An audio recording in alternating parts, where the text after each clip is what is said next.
Paul Pogba's former Manchester United teammate Wes Brown has ruled out a return to Old Trafford for the midfielder for a third spell.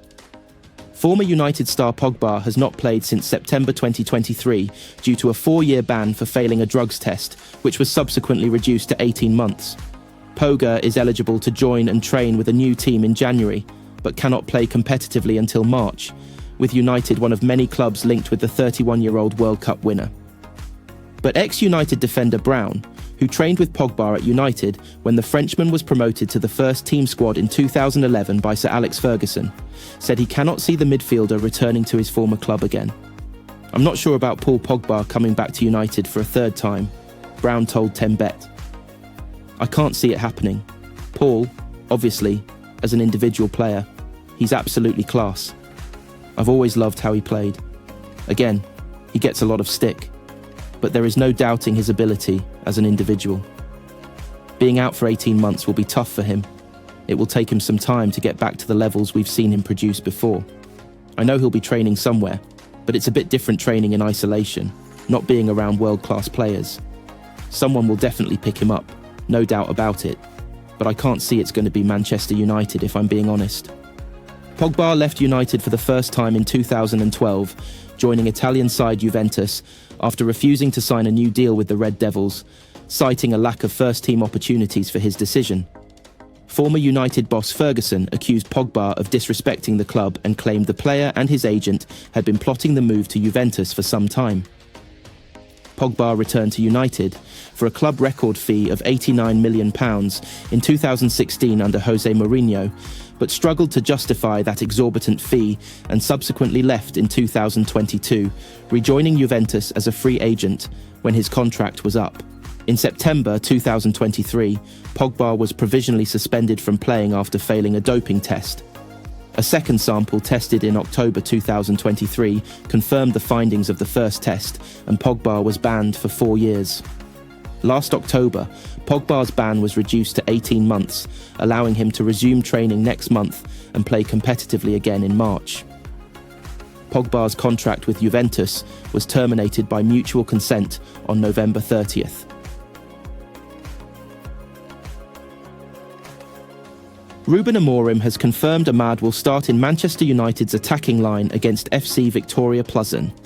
United suffered a 3-2 defeat to Nottingham Forest last weekend, and Ruben Amorim will be hopeful his side can bounce back against Victoria Plzen away from home in the Europa League. Amorim has made 5 changes to his starting team, and Tyrell Malacia has been given the nod to start again, which was already revealed at the pre-match press conference. Marcus Rashford, Joshua Zirkzee and Amad are set to start in attack, and the latter will play in that role for the first time under Amorim, having previously played at wing-back. Amorim spoke to MUTV and said, "We are trying to find out what is the best position for every player. Today we are going to see Amad a little bit further up on the pitch, and we are learning during games, so we need to face different opponents with different characteristics and also to improve our squad. So our focus is on that, using the characteristics and qualities of our players to win games. The only problem is, I would love to train with everybody, but it's great news, having an almost fully fit squad. You saw in our past, not with me, but with the last coach, it was a big problem. So we have to be really careful when they return from injuries. And that's a very good thing for us during this context. We are ready, and you never know which player is going to be the most important, the one who starts, or the one who will go onto the pitch during the game. We just want to win. We are one team, and we are prepared for the game. Just run and fight for the ball. It's quite simple. Our fans love that, and we need to put that into our DNA. That is really important, and we also have to have quality during the game.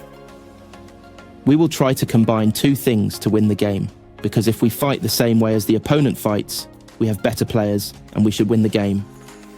Victoria Plzen have the same number of points in the Europa League phase as United, and have beaten Real Sociedad at home in this season's competition, so they won't be pushovers.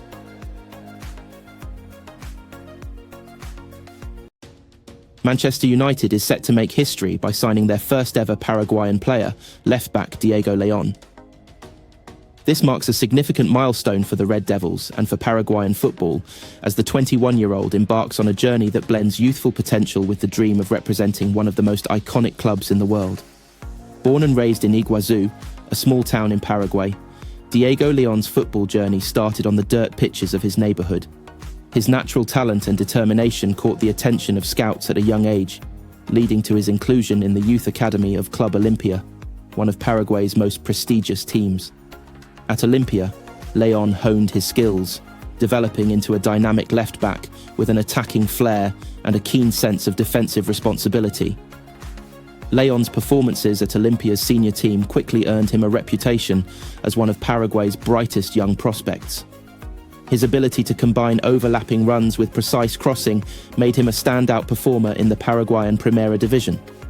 Additionally, his defensive acumen and tactical intelligence caught the eye of European scouts, paving the way for his transfer to the international stage. Diego León's transfer to Manchester United represents a groundbreaking moment for both the player and his home country. Erik Ten Hag's management style and emphasis on developing young talent make Old Trafford the ideal environment for León's growth. United's need for squad depth in the left-back position also positions him as a key player in the team's future plans. León is a modern fullback, equally adept at contributing to the attack as he is in defence. Known for his blistering pace, technical skills and precise crossing, he excels in creating opportunities from the left flank. Defensively, he demonstrates maturity beyond his years, with sharp positioning and a willingness to engage in one-on-one duels. Fans can expect León to bring a new dimension to United's play, offering width and creativity down the left side. His performances in the Paraguayan League and international fixtures have shown glimpses of a player who could evolve into a world-class talent. For Diego León, joining Manchester United is the culmination of years of hard work and perseverance. It's a dream come true for the young left-back and a source of pride for Paraguay. His journey from Iguazu to Old Trafford serves as an inspiring story for aspiring footballers worldwide, proving that talent combined with determination can overcome any barrier. As Diego León steps onto the pitch at Old Trafford, he not only carries the hopes of Manchester United fans, but also the dreams of an entire nation. All eyes will be on this promising youngster as he begins to write the next chapter in his already remarkable career.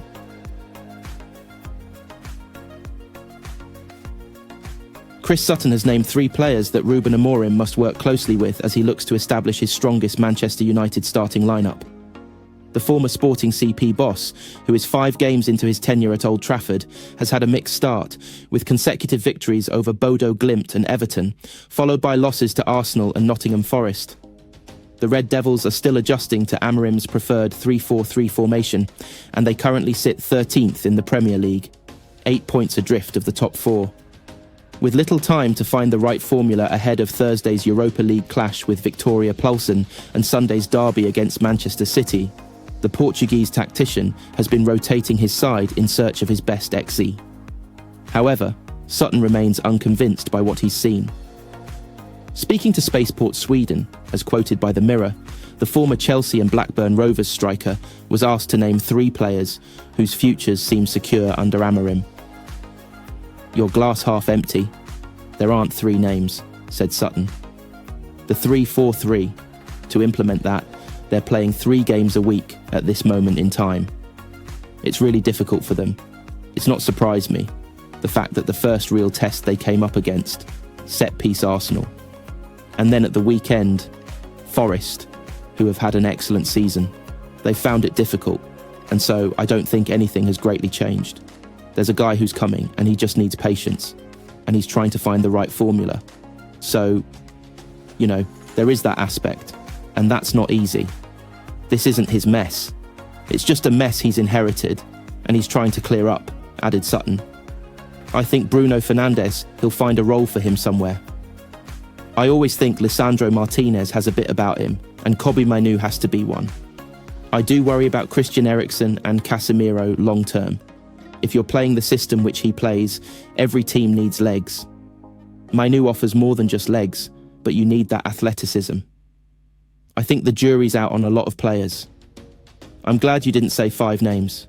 United are already making changes. with Marcus Rashford among those they are reportedly open to offers for in the January transfer window. Sir Jim Ratcliffe is keen to reshape the squad, with Casemiro and Eriksen likely to be moved on at the end of the season, while Harry Maguire, Victor Lindelof and Johnny Evans also out of contract in June.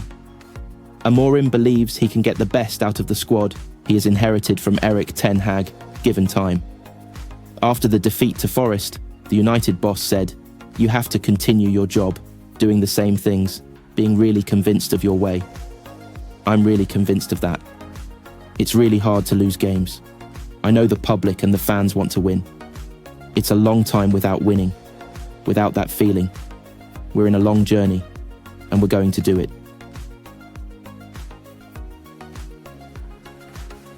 Ruben Amorim watched on at Carrington as an almost fully fit Manchester United squad trained ahead of Thursday's Europa League clash with Czech outfit Victoria Plzeň. United fly out on Wednesday afternoon as they seek a third consecutive win in the competition that would see them close the gap to the top 8 and the automatic qualifying spots for the last 16. Only Luke Shaw was missing from the training group as the injury situation at the club finally abated. As per UEFA guidelines, the media were invited in to see the first 15 minutes of the session. The section of open training we were permitted to see was taken up entirely by rondos, and while there were plenty of coaching and fitness staff out on the grass, Amorim stood alone, distant from the fun unfolding in front of him. Coaches won't learn an awful lot from watching a rondo, and Amorim was happy to let other staff members observe the two groups of outfield players going through the drill. Amorim stood alone, maybe 20 yards away from the rondos. When the sessions really get going, the head coach becomes a central figure, talking players through drills in his 3-4-3 shape, but when time allows, he is happy to step back. It was noticeable how many staff members were at the training session compared to Erik Ten Hag. Under the Dutchman, there would generally only be the first team coaches out on the grass. But on Wednesday morning, there were 17 different staff members out, including goalkeeping coaches Jorge Vital and Craig Mawson, who were taking the keepers in a separate warm-up drill.